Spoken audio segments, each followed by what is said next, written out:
Good afternoon, everyone. Olga Tamanova is with you, and I'm happy to greet you at the Media Center Ukraine, Ukrinform. Today, our team has prepared for you an interesting schedule. It's an agenda. Ninth year of war, 120 days since the full-scale invasion, and I thank all who work on telling the world about our fight. So today we propose you the following events. At 1 o'clock, Andriy Demchenko will join us. That's the spokesperson of the State Border Guard Service of Ukraine. And we will talk about the situation on our borders. At 2:30, there will be traditional briefing on defense topics. We'll speak about the situation on the front line. Hanna Mahler, Deputy Minister of Defense of Ukraine, will join us. Alexei Hromov, Deputy General, and Deputy Director of General Staff of Armed Forces of Ukraine, Alexei Natochi, Head of the Operations Office of the Main Directorate of National Guard of Ukraine, and Alexei Serhiev, Head of the Organizational and Analytical Support and Operational Response Department of National Police of Ukraine. And right now, our speaker is Yurii Poita, Head of the Asia and Pacific Section of Center of Army Conversion and Disarmament Studies. And we will speak about the political situation in Central Asia. So please, Mr. Yurii, tell us what is happening right now.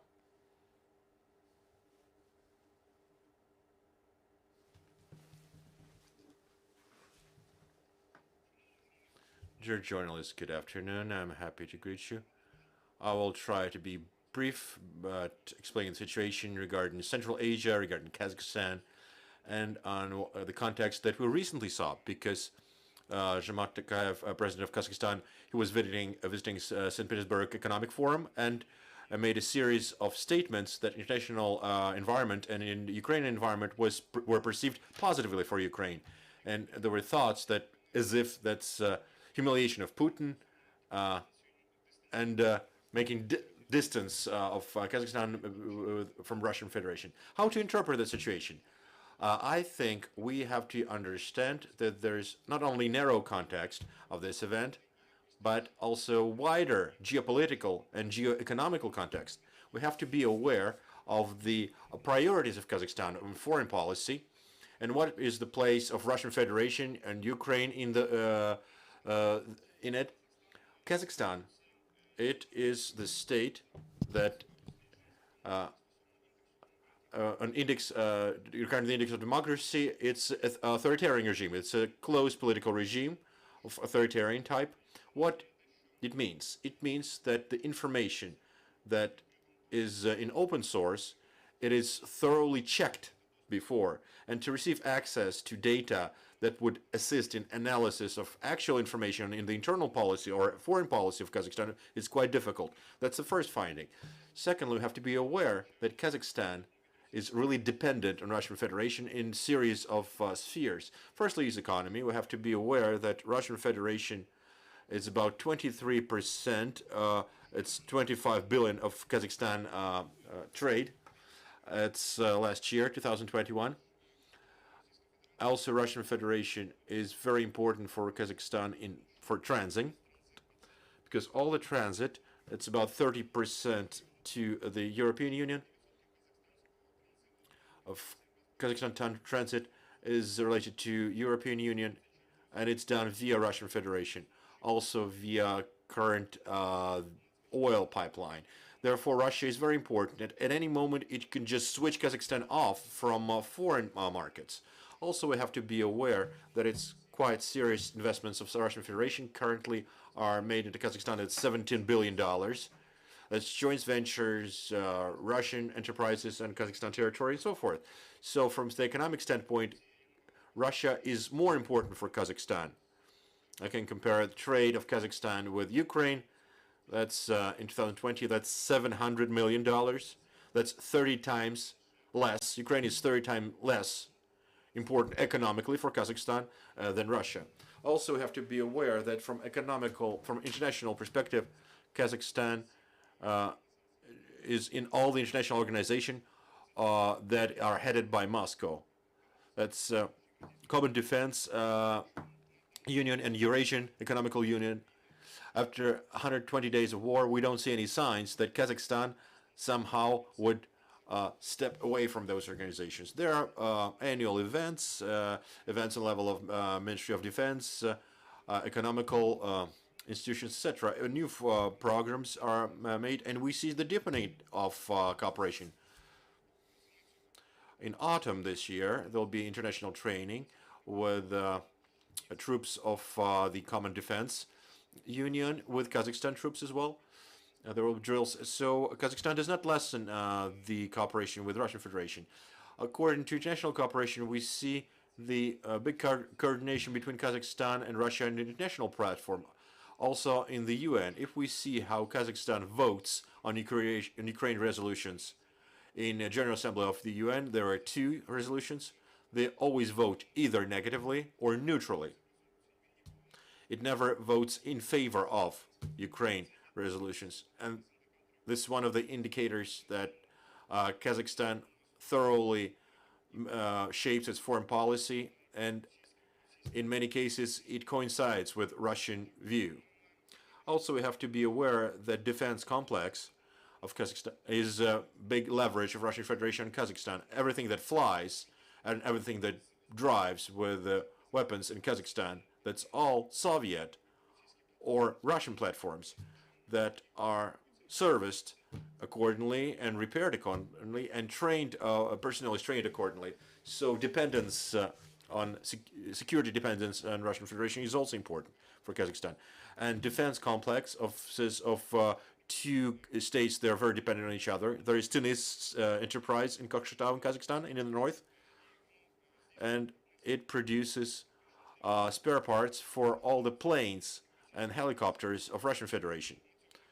We don't see that in public sphere, but the main markets of sales of those spare parts for aviation of this enterprise is Russian Federation and Belarus. Also, in media sphere, Kazakhstan depends on Russia a lot. On the territory of Kazakhstan, all the TV channels of Russia works, and that mold the Russian view of the situation in the community. It's difficult to say, to evaluate how the community is pro-Russian or pro-Ukrainian, because, as I was mentioning before, Kazakhstan is a closed type state, and there's practically no open social studies. But part of the population, large part of the population, evaluates this conflict from the Russian position. And the education is also a big dependency. Also, the expert environment, if we look at analytical centers of Kazakhstan, also state analytical centers, the majority of employees, as far as I saw, I was sitting in Kazakhstan for a long time and conducted a lot of analytics. The majority of employees, they evaluate the situation on more pro-Russian view than pro-Ukrainian. And the last aspect that defines big dependency, the events of January of this year, after protests that happened in Kazakhstan, and as a consequence, there is a big reconfiguration in the country in favor of the current president, Mr. Tokayev, and the exclusion of all the close persons from first president, Mr. Nazarbayev, from the economical service, from the economical institutions, and from the security services. And this was one of the consequences of joint troops into Kazakhstan, joint troops activity in Kazakhstan. So the actions of current elite, this multi-vector policy that was developed by Nazarbayev, currently it's more inclining towards Russian vector. So what can we do? What findings can we do? Firstly, Kazakhstan is the ally, stays the ally of Russian Federation from economical and military point of view and in the level of political elites. Secondly, when we don't observe any practical steps that would demonstrate distancing of Kazakhstan from Russian Federation. Kazakhstan continues saying that it's politically neutral. It does not support the war and supports peace negotiations. However, there are no statements that would condemn actions of Russian Federation and war crimes, etc. And we don't see any actual steps regarding weakening of cooperation of Kazakhstan and Russia. And Kazakhstan currently, there is low probability that will assist Russia in military and to the territory of Ukraine. There is low probability, and there is certain data that Kazakhstan could become a gray area for Russian Federation for avoiding the sanction. Kazakhstan denies it, but there are indicators that could state that. There is relocation of Russian companies to the territory of Kazakhstan. There is registration of Russian companies in Kazakhstan in the Eurasian Economical Union to avoid sanctions. Also, the companies that are under sanctions and belong to sanctioned Russian oligarchs.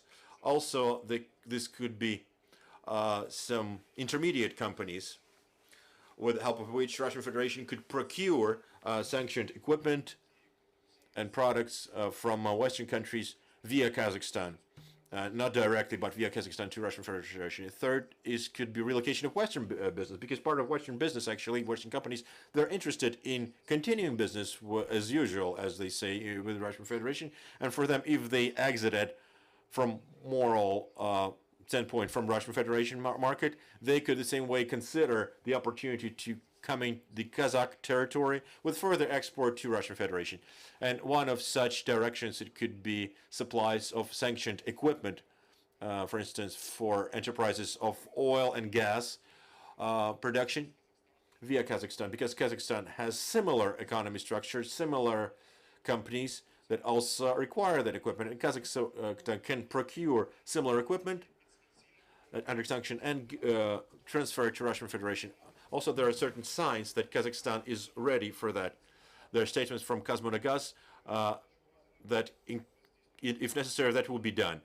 Currently, we can state that Kazakhstan remains the ally of Russian Federation, and what happened in St. Petersburg Forum, it's not humiliation of Putin, because all the relations continue and all the coordination with Kazakhstan within the bilateral relations and all the unions continue. Kazakhstan is not a friend of Ukraine, but it's not an enemy either. It's a partner, and maintains pro-Russian neutrality, so to speak. For Kazakhstan government right now, the main task is not to worsen the relations neither with Russia nor with the West, with the European Union, because they are two important partners for Kazakhstan government.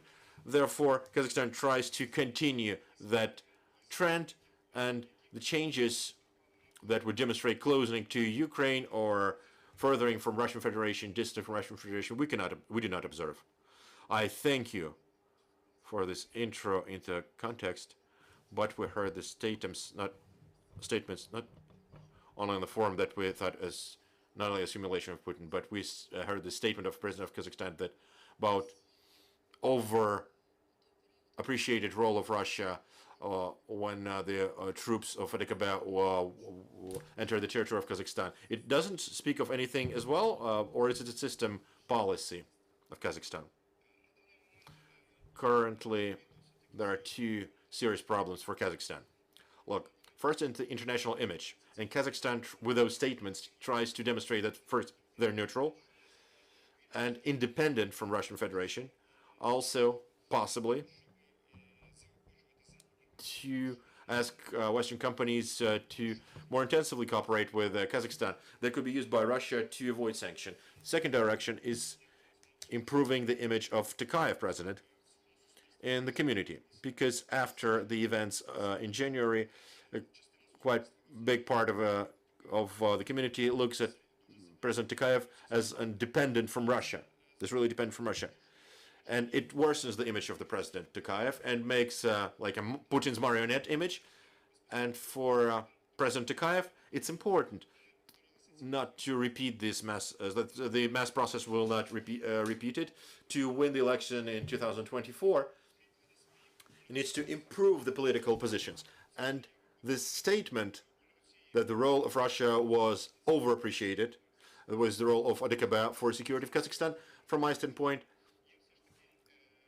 it's the attempt to decrease this narrative that Kazakhstan is dependent on Russia, that Tokayev is dependent on Putin, and that there is a serious dependency from Russian president. We, from the other hand, we have to be aware what is the Adikaba. It's the organization where absolutely all the decisions are made by Moscow, and other countries that are in the part of the organization, in the most part, they're just facing the facts, or they're pressured at, and they fulfill the tasks that are set for them. So the operation of Odekabeh that happened in January this year, this is, in this essence, it's was governed by Moscow, by Kremlin, and the role of Moscow was colossal, was big. We understand that for Kazakhstan, Russia is a strategic partner. However, doesn't it seem to you that Kazakhstan looks for alternative strategic partners as well?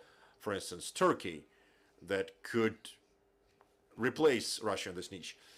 For a long time, Kazakhstan tried to conduct a multi-vector policy. We could see that during the presidency of first leader of Kazakhstan, Elbasi, the father of nation, as it was called, and now he's excluded from this status, Mr. Nazarbayev. He tried to develop a relationship with China, with Turkey, as the counterweight of Russian impact. But according to a series of studies, the Russian vector, even back then, was a dominant vector because the political connections of political elites with the Russian Federation, it remained quite serious, quite big, and the activity of Russian secret services in Kazakhstan territory was quite strong. So the additional vectors, also Turkey, also Chinese, they remained the side and assistance vectors. Now it's difficult to say if Kazakhstan will develop those additional counterbalance to counter Russian weight.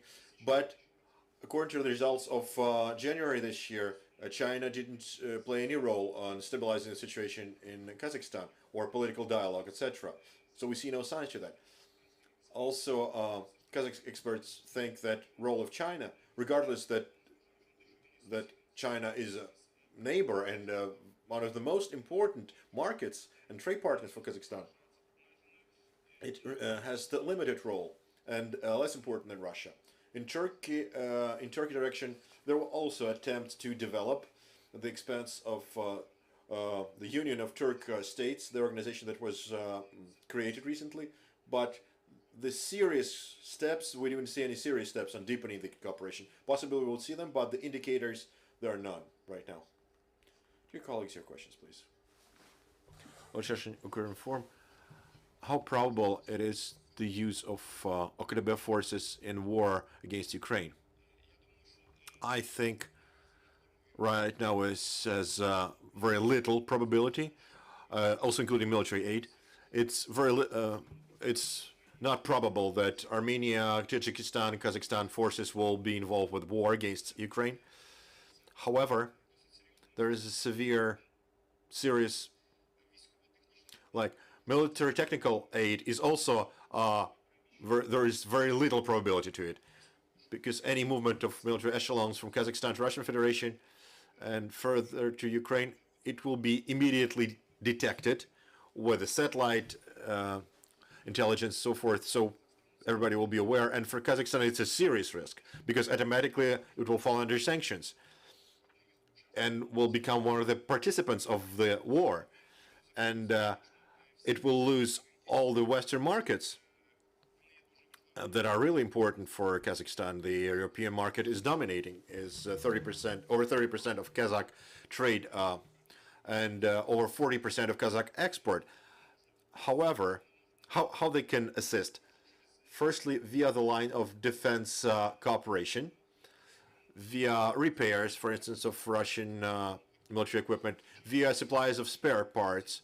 Of course, if Russian military airplane was down to the territory of Ukraine, and we see pretty often that a lot of equipment in it also was produced by Western companies, but we don't see the equipment produced by other Quebec countries.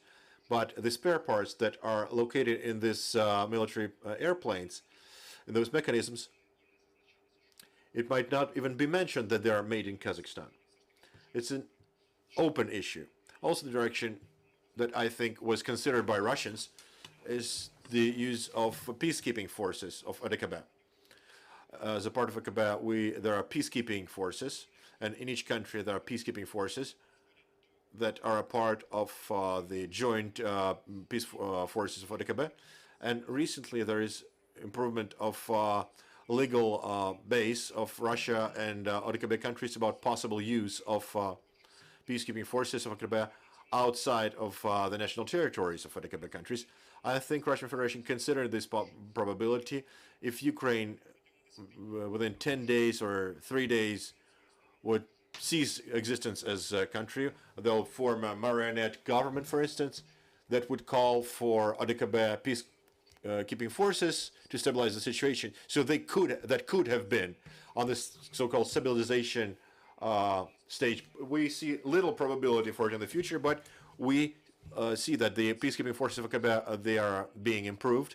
That was stated during the last session of ODKB on the level of ministers of defense. There are plans to improve them and the plans to use them outside the national territories of ODKB countries. I don't think they'll be used somewhere in Africa or in Latin America.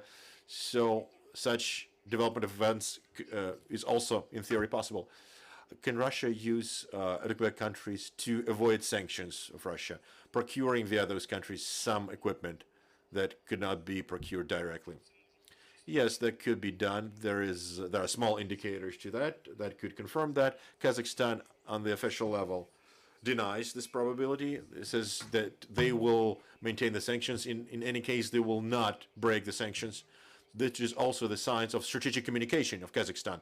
They try to demonstrate to the world community, to the international community, to the world, that they are a reliable partner, they're a responsible country, and they will not violate the international law. However, like I've mentioned, this relocation of Russian companies to the territory of Kazakhstan is ongoing. Each month, they register over several hundreds of Russian companies.